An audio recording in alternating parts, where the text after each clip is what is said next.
Join us for an engaging and transformative workshop designed to empower your child to explore their potential and set meaningful goals for the future.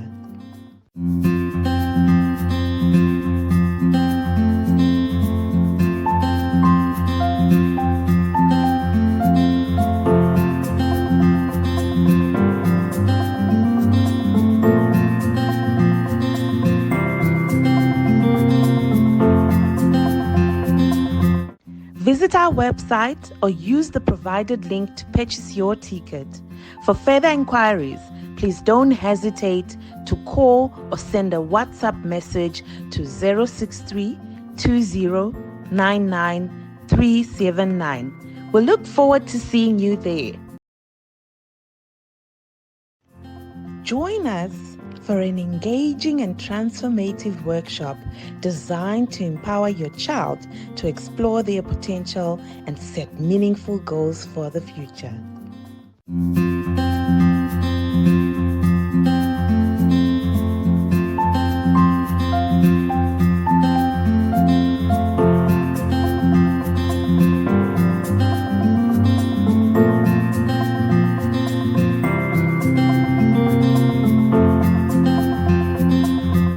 Visit our website or use the provided link to purchase your ticket.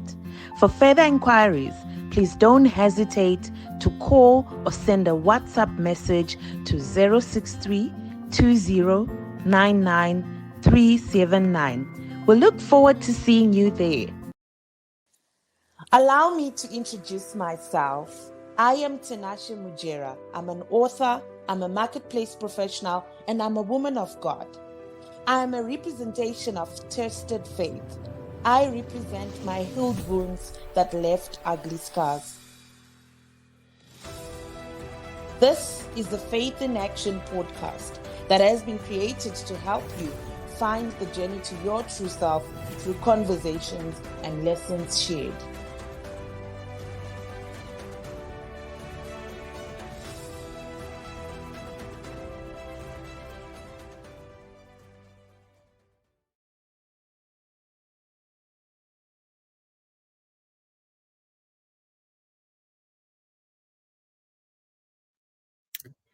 Good evening, everybody, and welcome to yet another episode of the Faith in Action. With me, your host, Tinashe Mujera. I am super excited tonight, as usual, for this episode and all that we're going to unpack and share in tonight's episode. I was just thinking through as I was listening to the intro and how I talk about I am a representation of tested faith. And I just took a step back because sometimes you think you've been tested until you hear other people's stories and how they've navigated through and how they've actually been able to represent faith in their journey. Tonight is all about that with the guest that we have, who is going to talk about her own personal journey that involves faith, resilience, and endometriosis. I think something that people or really African, people don't really talk about, especially women in Africa. And I'm excited, but yet really touched by the story. I've heard a little bit about it, and I'm really excited to have Tinevimbo Matambanadzo join us tonight, and her sharing a personal story of how she's navigated through and how she's shown faith in all of that, through her journey with endometriosis. Tina is an author. She's a philanthropist. I love the title of all her books, actually. And one in particular, which is the first book, Turning Pain into Power, I think is a beautiful book. She's a wellness consultant and also the founder of As I Am Foundation. She is also, part of the Zimbabwe Endometriosis Support Network, and she is an advocate for women's health and gender equality. Ladies and gents, please help me to welcome Tinevimbo Matambanadzo to the Faith in Action podcast. Tina, welcome.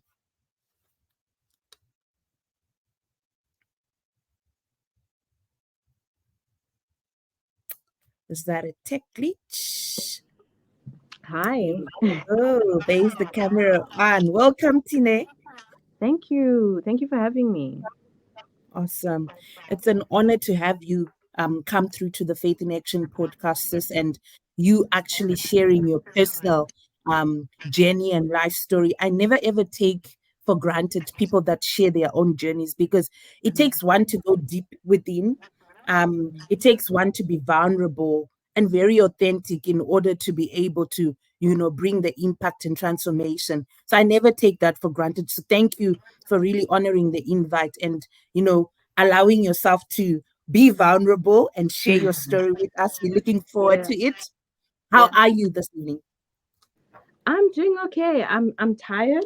I'm burnt out. I feel like it's December, but we're already in April, but we move, I suppose. We keep going.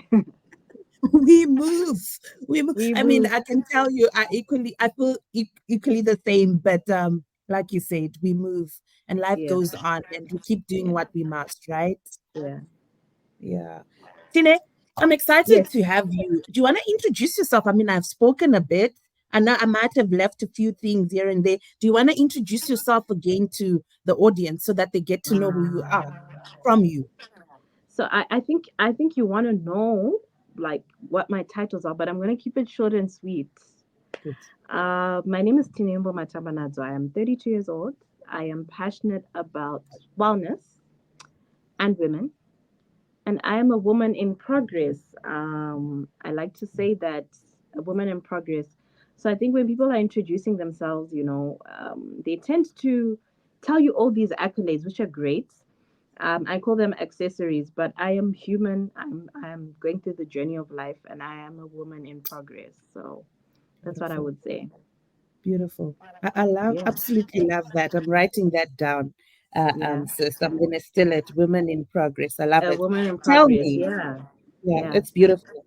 That's beautiful. Tine, last week we were talking about the womb and the sacredness of the womb in our last episode. And here we are this week, we're talking about endometriosis. And it almost kind of, well, ties into the episode, but somehow contradicts too. So I just wanted us to pick it up from there. And what do you think of the womb? Because I mean, with endometriosis and all of these, the things that you're going to be sharing with us, some of the disease I'm also learning because I don't really have the knowledge. You spoke about adenomyosis, which I was struggling to pronounce. They all sit in the womb. What is your take on the womb, and how do you think women should, see or look at the womb? Okay,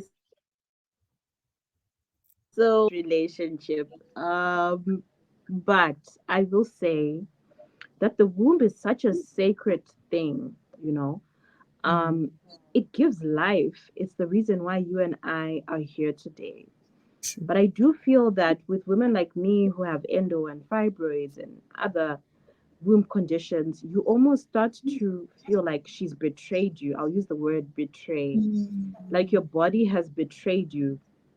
But in my journey and how I have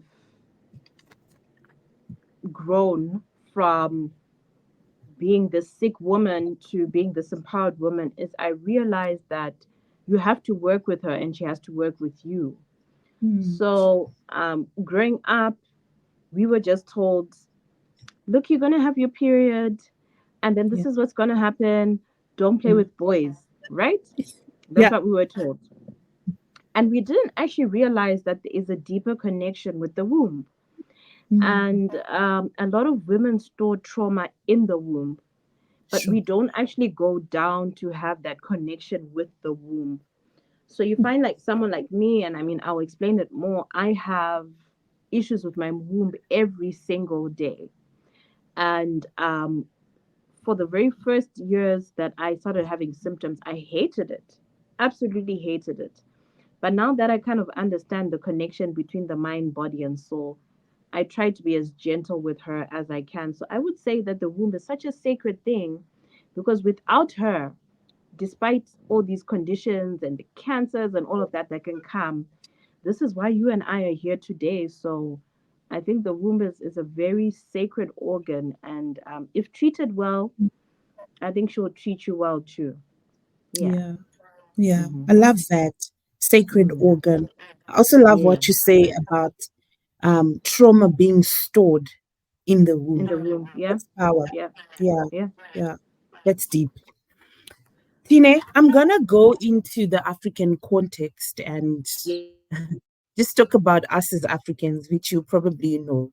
We don't talk about these things. We do not unpack them. We think we actually shy away from them. We run away. We think it's white people's diseases. We're looking for diseases that don't exist. Um, and I want to understand in your life journey, in your context, in your home growing up. I mean, you obviously started your period just like any other girl, if that was your case, of course. Um, how was that? How did you find out that you had endometriosis? How was that journey like? What did your mom or whoever your caregiver was at the moment? What did they say to you? What was that like? I'm just trying to understand. So I started my period when I was 9, already a symptom, but of course I didn't know. That is nearly okay. I'm 32. That is like, whoa, people can do the math. But um, I remember the first kind of education that I got about periods was from Johnson and Johnson. They came to our school. But what they did is they just showed us like a pad. They told us, when you start your period, this is what happens, and that's it. And at the point, I was at a co-ed school, so the boys are kind of like chuckling, and you're kind of shy. You're not really listening. And my case is very unique because around that time, my parents had split up, so I was living with my dad. So Mm, I didn't actually get someone to sit me down, explain to me what should happen, right? So when I started my period, I was in class and I told my teacher I was a female, and what she did is she told my dad, but I mean, what does my dad know? Nothing, right? And it's so funny. He went and he bought like different kinds of pads. He threw them on the bed, and now I'm looking at these things like, how, yeah, where do you start, right? And I yeah, think that's like the first thing. And I always say this when I speak to people, that we have to start these conversations at home, yeah, where yeah, your mom, yeah, your sister, your grandmother, whoever you're living with, has to sit you down. But what is interesting is they don't have the information either, right? yeah.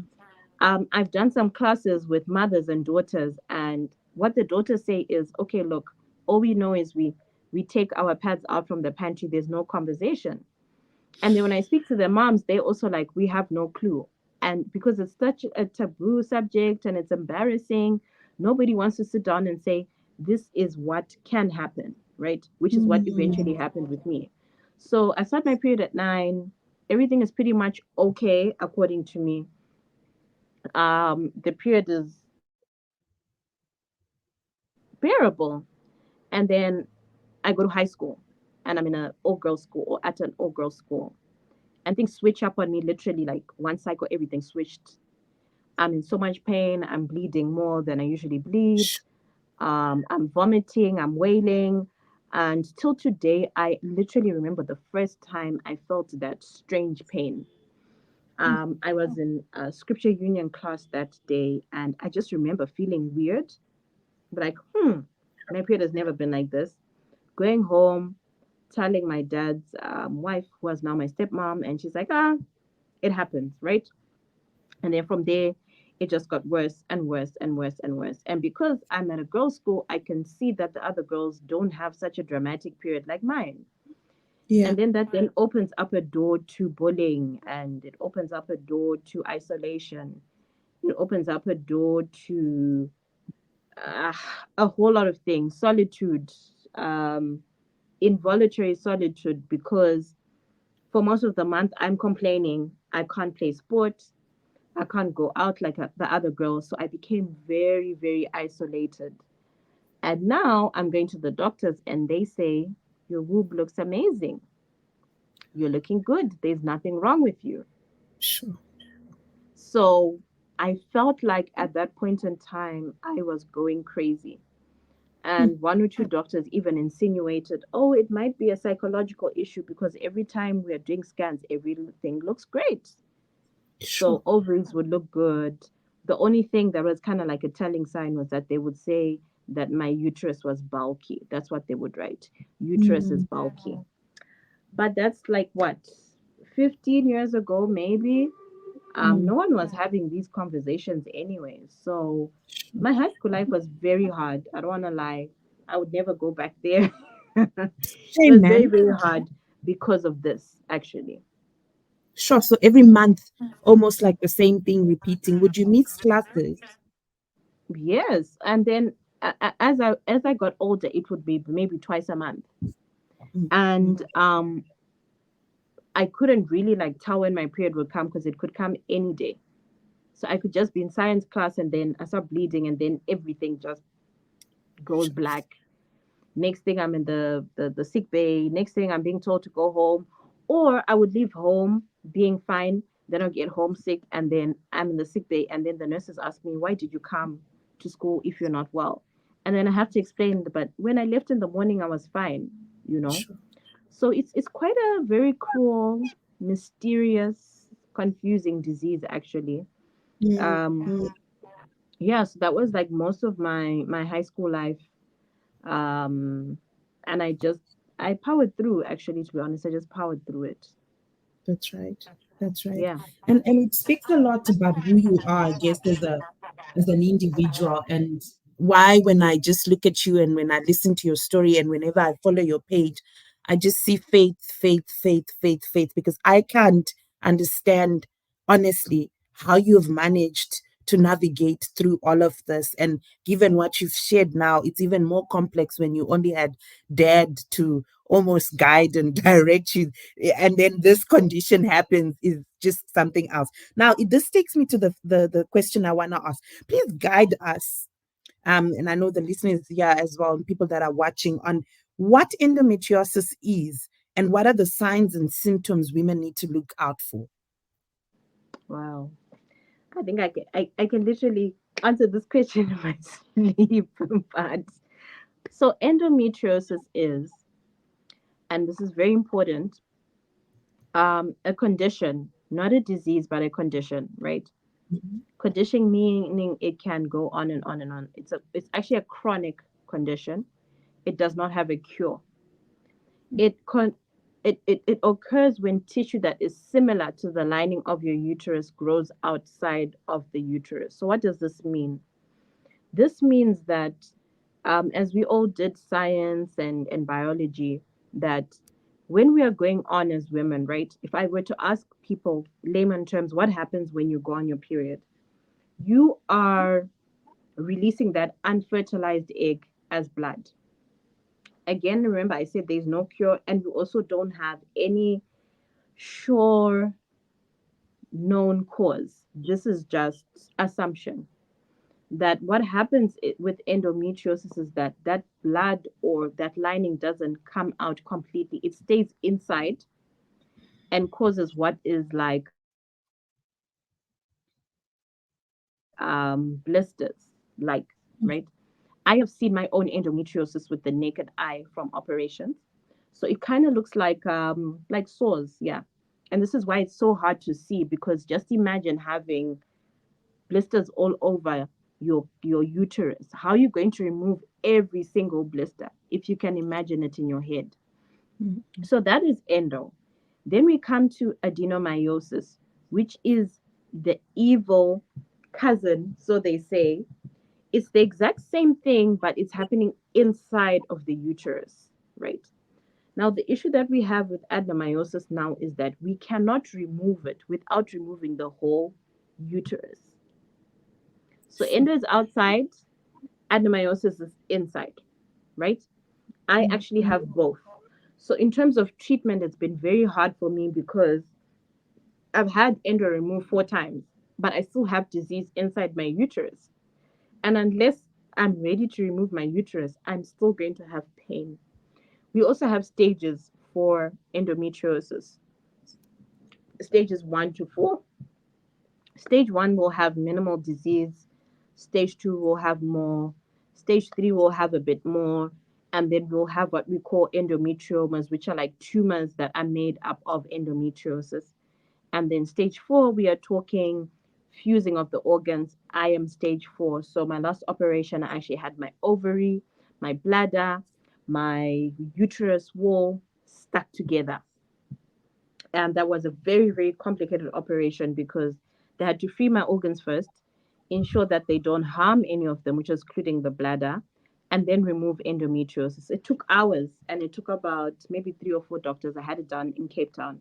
So this is a very, Sure. very serious disease, guys. It's not just something we're talking about. It's actually very serious. And if you Yeah. don't get it treated, we are now talking stage 4 like me. So like I said, if we go back to my high school years, it's Yeah. about 5, 6 years that I was going through this with no diagnosis, no treatment. And when I eventually got a diagnosis, it was stage 4. It was quote unquote too late. Our symptoms are number one, very, very painful periods. I have to emphasize that endometriosis is not period pain. Period pain is a symptom of endometriosis. It is one of the main symptoms, right? So we are talking about your sisters, your friends, your cousins that have period pain where the whole house knows, the whole office knows Tina is not Yeah. in because she's Yeah. on a period. That is not Yeah. normal. And in terms of women and even African women, we have been brought up to believe that suffering is okay. Women Mm, suffer, right? yeah. That is not it. And then back pain, leg pain, painful intercourse, infertility is another big one. And with infertility, some women may have no pain at all, but will just struggle to conceive. Sure. I think another one will be, vomiting during periods. And then there's what we call endobelly, which means you will have like this certain bloating that is so painful. Um, and what's another one? But pain is a characteristic. It's your body communicating with you to say, look, something is wrong. Abnormal periods as well, which means you don't exactly have a proper cycle. You can go on twice, 3 times. Very, very heavy periods. I know for me, I could go through like one pack of pads in the evening, and then that causes anemia. I used to faint a lot at school. It's a lot, hey. And again, like I'm saying, yeah, like I'm saying, when you speak to other people, especially older people, like Anna Gogo, they'll tell you it's normal.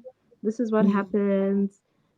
Very interestingly enough, there's a conversation between, what our grandmothers did and why maybe they didn't have, what we have. Number one, these people ate quite well, hey. They ate mm, organic foods. They did yeah. all sorts of herbs. They would just pick up, different things and eat them. And then one of the bigger reasons why a lot of us have endo now is we are career women. Mm, So we are like, I'll have a child in my 30s. Endo is estrogen dominant. But Gogo would have a child from 16 and she would bear 10 children from 60 to 30 something. So Endo had no room to grow. So I just thought that would also be interesting to point sure. out that conditions, these menstrual health conditions now, because of our lifestyle, because of what we're eating, because of the stress that we have. And it's quite interesting, some of the research that I've done is this is why a lot of young people are going through conditions like these. Sure. Tina, you Yep. share so much and a lot. And I love just how you unpack it because you're so detailed and you know this subject matter like you're literally an expert. And I love it. This Thank you. is too profound. Endo is estrogen dominant, you said, and you're Yes. saying that us saying to ourselves, I'm gonna get pregnant when I'm 40. I mean, there's no problem with that. It's a Yeah. new, what do you call this? Gen Z thing. They're talking about not The getting, new age. yeah, the new age thing. Like we're not doing babies at 25. No, no, no. Hmm. Is Hmm. that actually one of the things that can actually cause endo? I wouldn't say cause, but it is one of the reasons why more of us are affected by it.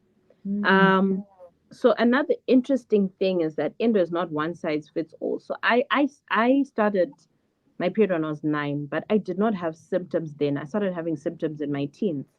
Yeah. I know some women who from day one things were just bad, you know. Then there's some women who've had these beautiful quiet periods, and then they hit their 30s, and then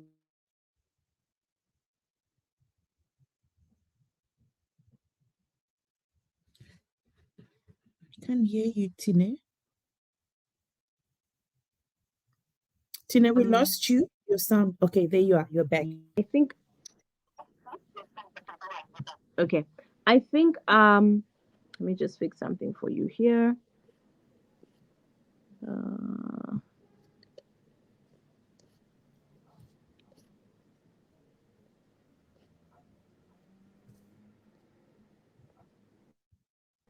okay, can you hear me? That's right. Okay. So I think yeah, definitely delayed childbirth is one of the reasons why more of us are affected. I'll say affected because I'm 32, I don't have kids.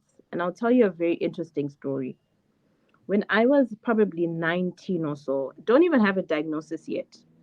I think it was on Monday, I had a very interesting full circle moment where I went to Corporate 24 to do a talk. But in my maybe 19 to maybe like 24, I would be at corporate every other week because of Wow. pain, right? And I didn't have a diagnosis. So what I would do is just walk in there and be like, my back is sore, my womb is sore. They'd ask me what's wrong. I'm like, I don't know, right? But one of the things that all these different doctors would say to me is, this is womb related, have a baby. And I'm like, are they crazy? I'm still in Mm, school. mm, I'm trying to do, I'm trying to smash my goals. I've been building my career for the past 10 years. And so I think it was last year now, I went back to my doctor and she says to me, but I told you, sis, you have to do these things quickly. I don't regret it at all, but I mean, it's one of the things that doctors used to tell me that, especially if you have a disease like this, you want to try, have your babies really fast because it is also very progressive, especially with mm. adenomyosis. But Yeah. I am such a go getter that I was like, there's no way that I'm going to bring a baby into the world where I have no plan. But you find that even if you go to your elders and your gogo, they'll tell you that "Ukaita mwana zvinopera." If you have a baby, it will disappear. Mm, Now, I do know some women who have gone that route because remember, I said endo is estrogen dominant. So mm, when you are pregnant, you are not releasing estrogen. So you starve the disease of estrogen. So it slows down the growth of the disease. And then that's right. what some doctors will do is then they'll suggest that you breastfeed for maybe 18 months. And then after 18 months, they'll suggest you have another baby. So if you're having 2 to 3 babies, you're having about 6 years of not really going on your period. Endo will eventually die out, you Oh, see. wow. But like I Wow. was saying, so many of us women, we're career women, we want to do our Mm, PhDs, we yeah. have all these goals, we're on birth control. And so it just messes up the whole cycle. So it's Yeah. definitely one of the reasons why more women in this generation are suffering from PCOS, fibroids, adenomyosis. And then again, diet. Diet is a very big one. So there's what they call the endo diet. And it's basically everything we consume, everything we put on our skin. Some of the creams and the products that we're using contain what are called xenoestrogens, right? And so basically, you are just feeding your body with more and more and more poison um, that you kind of don't really get to fight the disease. It's very Yeah. weird. It's very taxing. I've done the endo diet before, and to be honest, I was like, you know what, God, I'm trying to enjoy my life. I'm going to eat the chocolate. um, but it is controlled. How I've managed to control mine a bit is I just have like I started reducing things. So like your dairy, Yeah. your gluten, red meat I have once in a while, and I'll physically and mentally prepare myself to have a flare, you know. And I think also with endo, as we go into management, it has to be like your own management plan, and you really have to Mm, know your body. sure. For me, I flare a lot with sweets, so I'll have my dairy. I'm like, okay, I'm having sweets, it's fine. We'll take an extra pinch, it's all good, Sure. you know. Sure. Sure. But yeah, I hope that answers the question of why Yeah. so many women today, every other day, I speak to women who are affected by something. And at some point, I'm like, is there something in the water? What is going on? Like, too many of Goodness. us are like suffering from something, you know? Yeah, that's true. If it's not Yeah. cysts, like you said, it's PCOS or it's Yeah. fibroids. It's Yeah. just something. Yeah. It's just Yeah. something. Yeah. Yeah. Tine, you spoke about, before I go to my next question, something I don't want to miss here. You spoke about you've had endo removed 4 times, is it you said? Now, I want to understand, if it was removed, does it come back? What happens? So, to go back to the estrogen issue, right? So, for my first operation, I was actually misdiagnosed. They told me I had PCOS. But me being me, I was like, no. The characteristics are very different. With PCOS, we are dealing with women who then don't have a period whatsoever. And one of my biggest issues, I don't have it now, but I would just bleed and bleed and bleed. There's a time that I went on for 1 whole year, 1 year. I thought I Sure. was going to die. So I knew no, it's not PCOS. Went, tried another doctor, and then I had what's called a laparoscopy. This is how we also can tell for sure that you have endo or PCOS or whatever. So what they do is they will do a small incision, they'll place a camera, and then they'll be able to see what it is. Because what also happens with some of these conditions is their symptoms overlap, hey? So we're then not sure, is it fibroids, is it endo, is it PCOS? But if they put the camera in, then they can tell you exactly which condition you have. So I had that done. They removed it. I think I had relief for a few months. It came back, starts to grow back again. Then I had another one. So that was 2011, 2015. I had another one in 2019. This was now in South Africa. And the doctor opened me up and actually didn't touch it because it was so aggressive. So he then inserted a Mirena, which is what is a like a device your loop, but it has hormones. So he didn't touch it and he told me the truth. Look, this is too aggressive. I'm going to need a whole team and I'm going to need you to have an operation like this and then fall pregnant. I wasn't married then. So I said, okay. I went, I had the Mirena for like a whole 3 years after that. It was so painful because remember imagine having a device inside your womb, but then you already have disease in your womb. So Yeah. it took some time to settle. And then after some time, I even forgot I had it. And it helped me for a bit. The bleeding stopped. I started to feel like I was getting my life back a bit. And then I got married, and now I want to have a baby. So they had to remove the Mirena. And then the Mm. war started. This is when I say everything just went like crazy. Things got attached. It was during COVID. No one was touching anyone in Zim. I had to fly to Cape Town, one of the really scariest moments of my life. I was in Cape Town for 1 month, and that doctor saved my life, to be honest. He saved my life. He freed my organs. Yeah, and it was something else. And then I was in Cape Town for a whole month because I couldn't walk, I couldn't what, I had to learn to use my bladder again. And then I came back to Zim. Then I tried for baby, and then that didn't happen. So unfortunately now, because I was trying for baby, I couldn't go back on treatment. Mm. So the endo grew and grew and grew and grew till where I am now because I never eventually fell pregnant. Oh, So yeah, that's the fourth time. I know women who have had 30 operations personally, women in Zimbabwe. Yes, I'm sure. just very stubborn. So you only cut me if you're saying it's a life and death situation.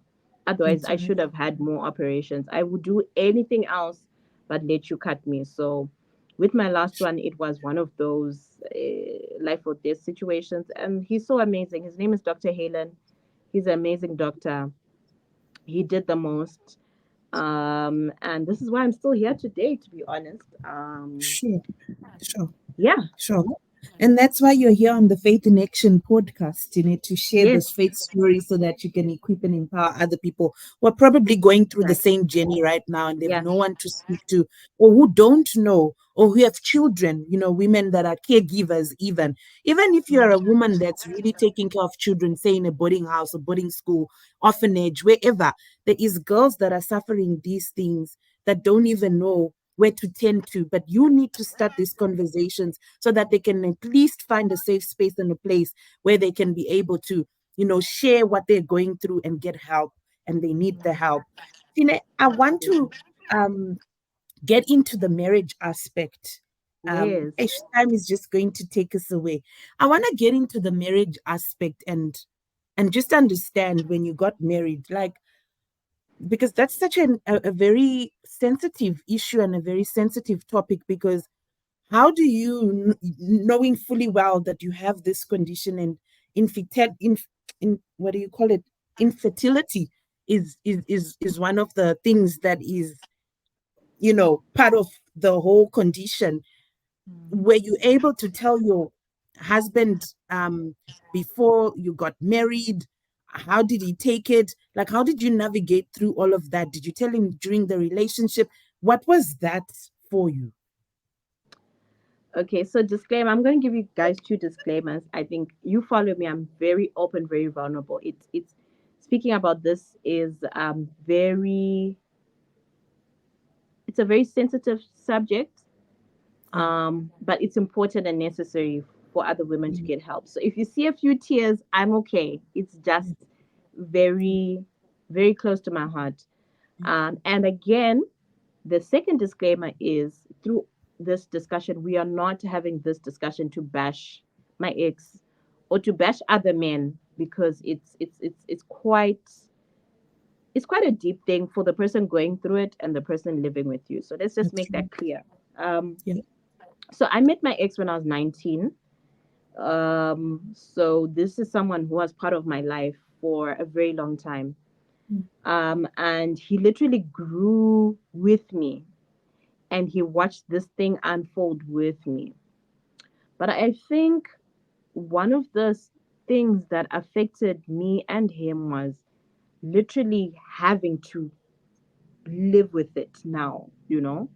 So before it's just hearing, oh, I'm sick, or if I'm in the ER, you just pop in and then now you have to live with someone who's not sleeping, who's not Mm. eating, who's vomiting in the bedroom, their situations, you know, and then she's not falling pregnant.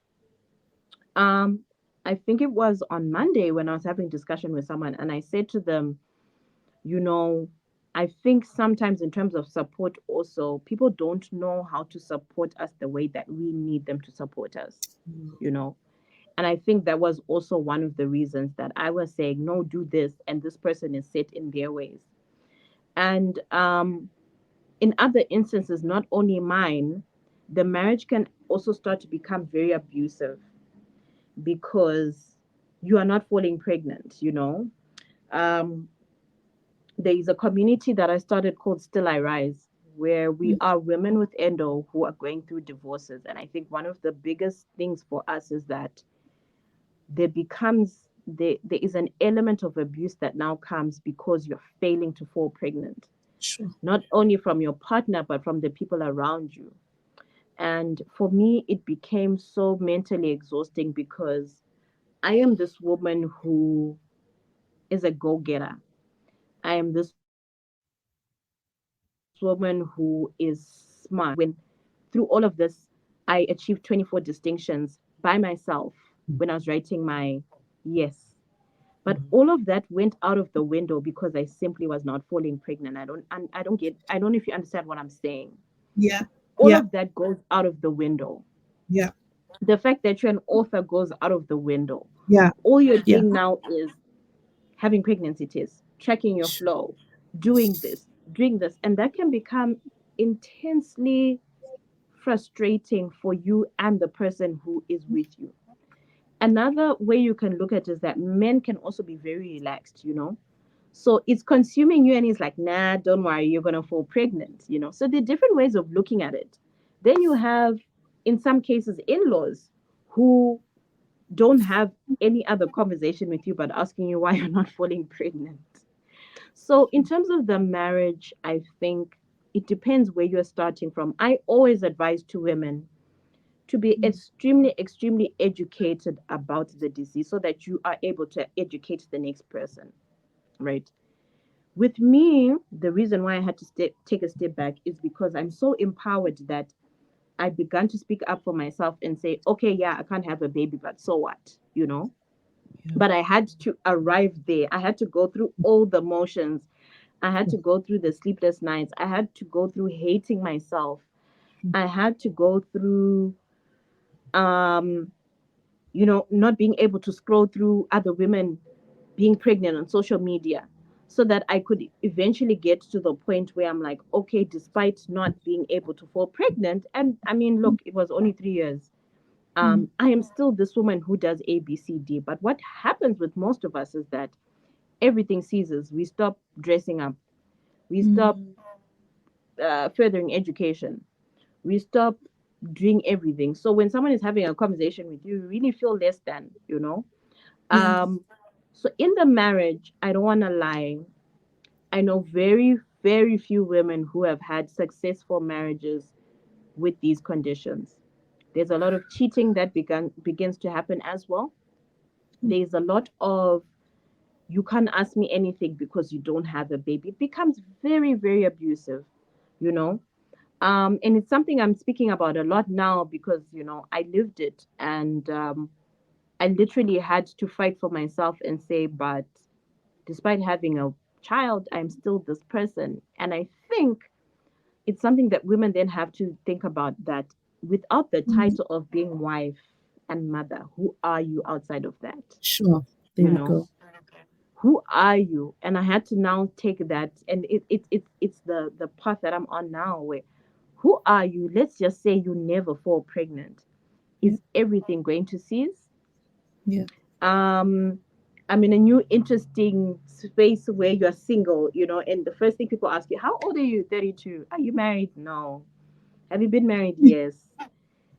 What happened? You try to explain, and literally 90% of the men are like, oh, no, can't, Yeah. Yeah. so Yeah. eye-opening to how we view women in society and the value of women in society. So if you're not a wife, if you're not a mother, if you Sure. cannot bear children, who are you and Goodness. what are you?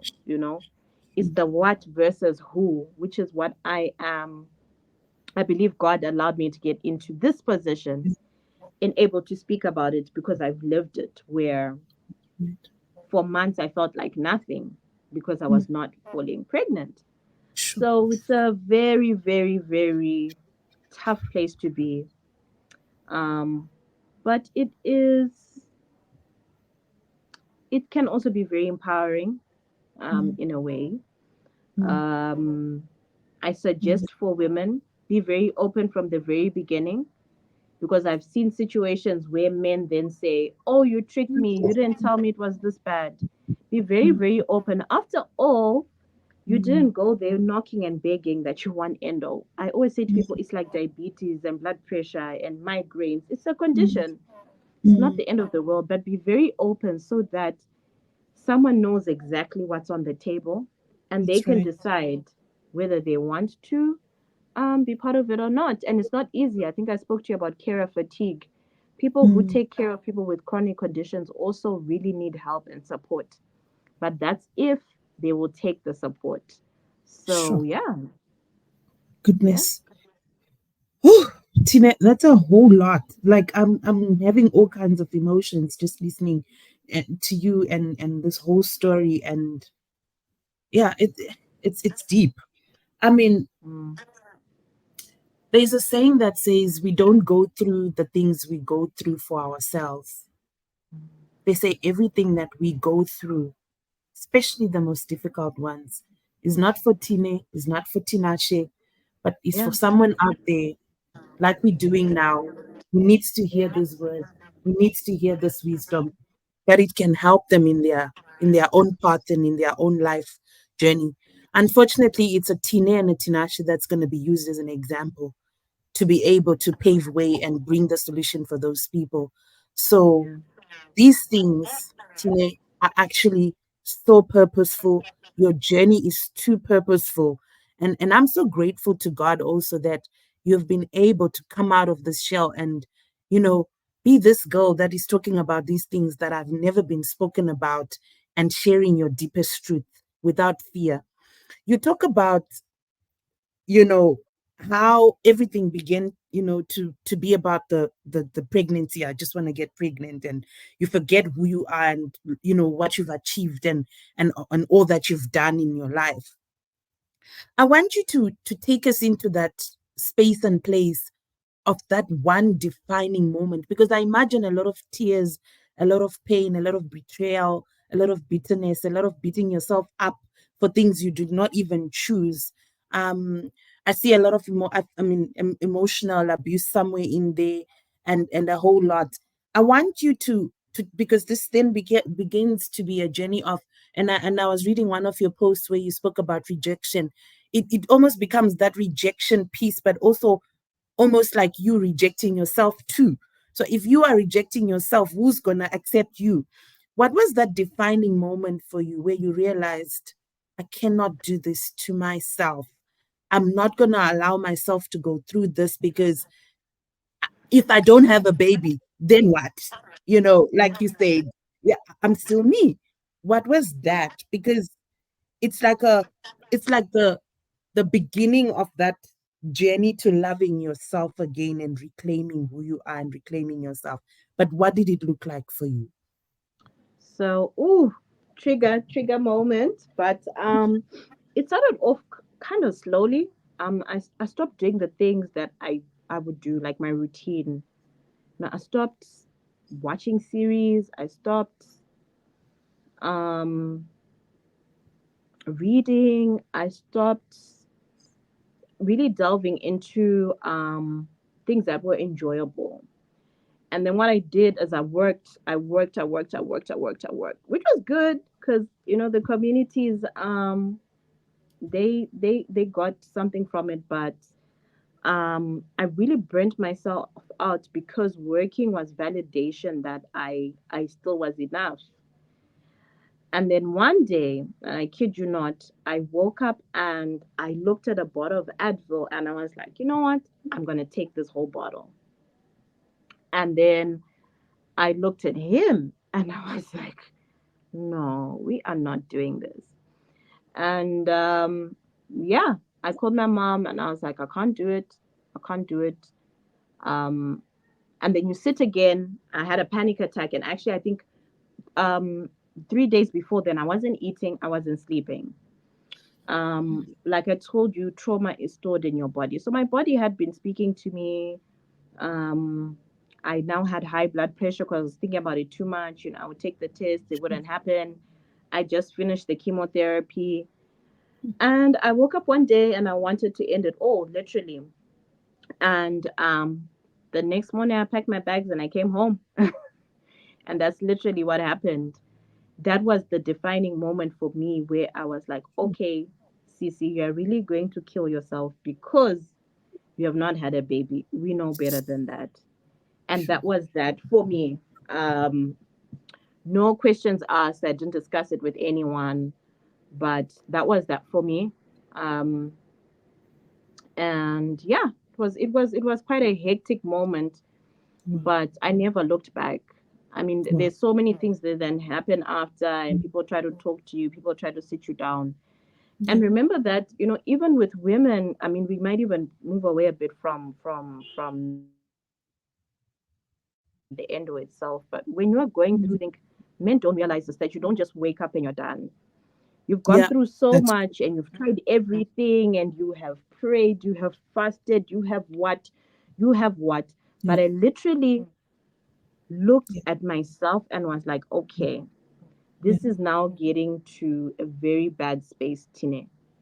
And then Yeah. I thought of my work Mm. and the people who rely on me.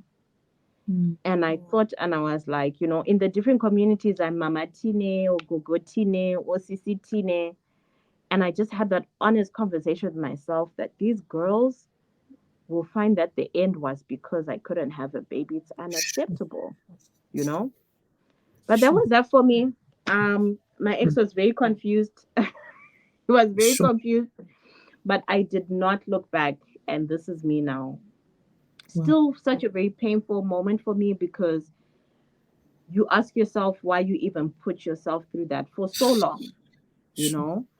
There are so many times I could have stepped away without putting myself in so much jeopardy. But it Mm. was important for me to go Yeah, through that. I can actually talk about it.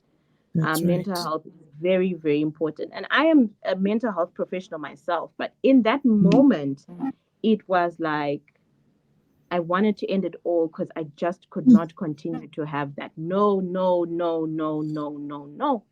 And I Yeah. made a choice. And yeah, we are rebuilding. I can sit with someone else and understand exactly how they feel. Because, you'll sit with Yeah. people and they'll be like, why would you try to do that? But now I Mm. understand because everything is stripped off of you. Mm. Like I told you, your intelligence, your beauty, your this, your Yeah. that, because you continuously get a negative pregnancy test, you know? Sure. And so for me, it was we sink or swim, and we had to swim. So I exited Mm. the Wow. situation, and here we are. Wow. Wow, Mm. Tine. Thank you for sharing that because Thank you. I think it's important for the listeners to hear that part because, it's important that people understand what you went through and how you did it. And they can then play it out to themselves for their own journey and decide how to navigate or at least get an understanding of how to navigate. I mean, I Mm. feel like, you sharing this part of you also speaks into um, almost like the faith that you have. Yes, you spoke about, because I mean, for you to have what it takes, I mean, it's right here. You could have literally just taken your life right there and then. It was too much. You were losing it. You're losing your mind. And I can relate. I just don't want to speak about my own examples, but for me, it feels like right there in that moment, it's like God whispered. It's like faith arose in you. It's like there was this person, but there's this person too. It's like there was a battle of the soul and the spirit all at the same time happening. And I just want you to take us, through that and just how your faith has influenced your experience with this condition. Wow. That's a tough one. Why? Because it's like a thermometer. The faith sometimes is very low and sometimes it's extremely high. And I think it's normal and I think it's okay. Um I know there are certain people I've sat down with when I'm really, really low and I'm thinking that, sometimes I sit and I'm like, will I ever be a mom? And your faith is so low. Mm. But it's a consistent thing, I think. It's like I once had an interview and someone asked me something very interesting. I said, it's like you're nursing it, right? You're nursing it every day. You're working on it every day, you know? Mm. You're having conversations with God every day. And the reason why Mm. I have decided for myself to try and be as transparent as human as possible, so that when I tell you, look, my faith is low today, you can relate with me. That's And then right. days where I can tell you, you know what, get up, we are going, you can also relate with me because I do Yeah. it myself. Yeah. So, faith, I think, is a very big one, as well as hope. Hope for a Mm. better tomorrow, you know? Yeah. Um, Yeah. I was telling my cousin that sometimes when my faith is low, we're doing gospel music because I can't speak to God in that moment in time. Or Mm. maybe I've been triggered. Maybe I've seen someone pregnant and it triggers me. Mm. But then the next day I wake up and I remember, and I got a revelation last week, which was God said to me, stop viewing yourself as a victim, view yourself as a survivor. Wow. Because this story could have gone any other way, right? Mm. Um, so you're a victim. You're a victim of abuse. You're a victim of this. You're a victim of that. But you also survived it because there are people who don't come back from it. I think I said in my post last night, and I was literally sitting, I think 2, 3 a.m., and I was thinking about the spirit of rejection because as I speak to women, Yeah. it's a common thing of being rejected by people, Yeah. being rejecting yourself. Yeah. not even working on yourself, you know. Yeah. People have been saying to me, oh, you're glowing. I'm like, you guys haven't seen anything yet. You know, we're rebuilding, you know, we're dressing nicer, we're being kinder. Mm, mm, But there is a deep sense of rejection because I'm writing the Woman Rise Guide to Healing. And yeah. as I've been writing it, I've been trying to connect the dots and the feelings and really go raw as to why some women even commit suicide because of, you know, infertility, that Mm, spirit of rejection, you know. yeah. And so Yes. it's a constant thing you have to nurse. You kind of have to work harder than everyone else, you know. That's right. When things are hard, speak to people, you know. Someone else will tell you an incredible story and then your faith is lifted, you know. Mm, Other times, sometimes you need to rest, you need to sleep, sis. It's practical. Self-care, yeah. you know, Yeah. can help you with your faith. Yeah. Um, being honest, I think vulnerable with God is also very important. I think Mm, we are, especially people like me who are in my kind of line of work, there's a propensity for us to look and appear as if we have it all together. Let me tell you something, we do not, guys. We wow. don't, right? Wow. And if you follow me, I will try to give you as much insight as I can. There are days where I'm just Mm, like, oh my gosh, did I really do this? Okay. And there are days where I'm like, you go, sis, you did that, you know? that's right. So That's give right. yourself the grace, continuously speak to God. It's not an easy journey, I'm not going to lie at all. Mm, At all, mm, at all. But remember your why. My why always keeps me going. Okay, so mm, why did you decide to stay? Why did you decide to go? Why did you decide to adopt? Why did you decide? For some women, they have hysterectomies, like because they've chosen life. Maybe you've decided that actually, you know what? Um, because I am this lawyer and I have this big career, my why is that I want to be the head of the UN. So this endo thing is going to affect me. I'm going to remove it and move on with my life because my purpose is bigger. But that mm. doesn't happen if you're not having conversation with God and yourself. That's right. Um, I run the endo support group. We all have different opinions, different ways of doing things. But if you know your why, you will stay Mm, within your purpose. And the mm, reason why I also inherently had to leave my marriage was because this was going to die. yeah. And I had to remember my why and be like, okay, so if you die because you have not fallen pregnant now, we don't even know what the rest of the story is, right? Yeah. Your purpose and your destiny is gone. And Sure. that should mean something to you. That should convict you. That should Sure. make you defy the odds. Remember, I'm African here. I have African relatives who are like, but this. But I really had to stay in my power and stand in my power as much as it's lonely and it's horrible and it's Mm, going to be such a long journey for me. My why is what is mm. allowing me to sit here and even have this conversation with you. Otherwise, I could be in bed depressed, you know? That's right. That's So, right. yeah, practice your faith, nurse your faith, get people around you that are going to increase your faith, and take care of yourself. Very, very important. You're the only you. There's only you. There's only one you. There's only one me. That's right. And if you go, we have no faith in action, right? And if That's I right. go, there's no Zim Endo support network. I'm the one who's crazy enough to tell you guys the truth. So Wow. God That's still true. needs me here. So Yeah. yeah. Yeah. And not only for Zim, not only for Africa, Tine, but globally. Amen. People need Thank this you. truth and people really need you. So your why is bigger than what you are seeing and thinking right now. There's still more, sis. And you have to continue with this fight. Like you said, nursing every single day. Tine, we've run out of time. I wanted to continue. You know, you explain things so gently, but so powerfully and Thank detailed you. and step by step. And I absolutely love that. Your journey is amazing and incredible, and you are Thank you. indeed a strong woman. I really applaud what you are doing, who you are. I think I just wanted to also touch on the, you know, you were talking about the way, the why, and it just occurred in my heart that, you know, it's the way, it's the what, It's the how, it's the why, like you said, but it starts with the who, which is a question you asked yourself.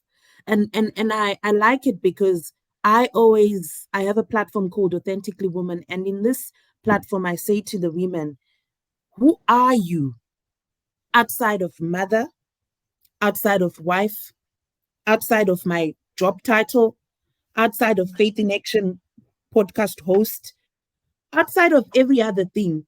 Who is this person? Do I know her? Because the titles, like you said, are accessories, and I love that, but they don't define me. The me in here is deeper than any other title. And when you can find and get that, then the rest of the other things fall into place so much easier. Now, I think you embodied that, Tine, and I Thank you. absolutely really appreciate the time that you've spent here with us, knowing that you're not even fully well, but you were sitting up straight, you're delivering some powerful nuggets and wisdom with us. I am Thank definitely you. going to be calling you to South Africa to come and share this um, insights with I look us forward in to it. person. I look Definitely, forward to sis. it. We need this. There's a lot of work to be done with women, with young girls. I'm passionate Yeah. about young girls because Mm. no one is equipping them. We are where we are today, some of us, because, and some of the things we've gone through because no one equipped us at a younger age. And we had to navigate through life in our own way. Thank God that we are here today, but it could have been any other way. We could have Yeah. died. Anything could have happened, could have been destroyed. So I'm passionate about young girls, and I believe there's a message and a word you carry that will also be very, useful and impactful in the lives of this future generation. Tina, parting words from you to our listeners, to our viewers, please. If you can just sum it up. And I mean, you've spoken about your faith journey, you've told us almost the real things we need to hear, and also share with the people where they can find all your networks, where they can get a hold of you if Oh, they need help, and how to access.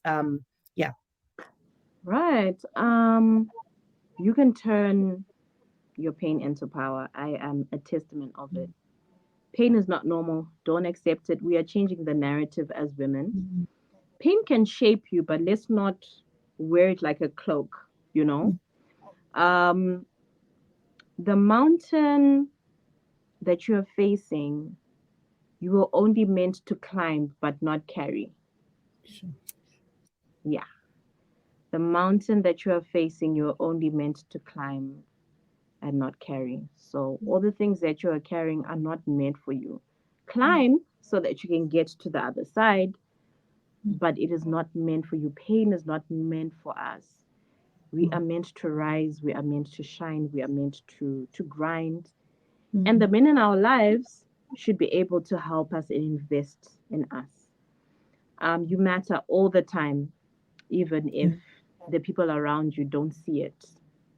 Um, and yeah, turn your pain into power.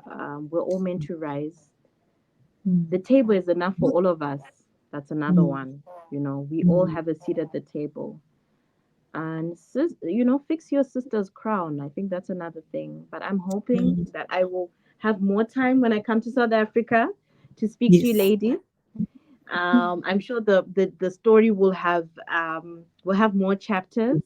You can Yeah. find me on Instagram at I am Tinevimbo. I share all things women, mental health, information about women.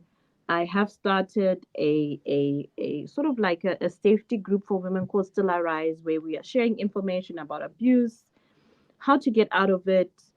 If you just need a place to vent, we do have some counselors in there as well. I run Women Rise. You can follow that page as well. But mostly, if you follow me, you'll find everything else there. So it's I am Tinevimbo on Instagram. And then I also run the Zim Endo Support Network. So if you think you might have endometriosis, I am very, very happy to walk you through it. I am in contact with doctors in South Africa and Zimbabwe. So I'm happy to walk you through it. Get a diagnosis. Don't be scared. Early diagnosis is key. I Mm, think a lot of the times we are so afraid of facing these scary things, but let's mm. face them. And there's always help. There's always support, and I'm always ready. If I have the time, I'm here for you. So please follow me on I am Tinevimbo on IG, and we can take it from there. Awesome. The amazing, incredible Thank um, you. Tinevimbo Matambanadzo was our guest Thank tonight on the you. Faith in Action podcast.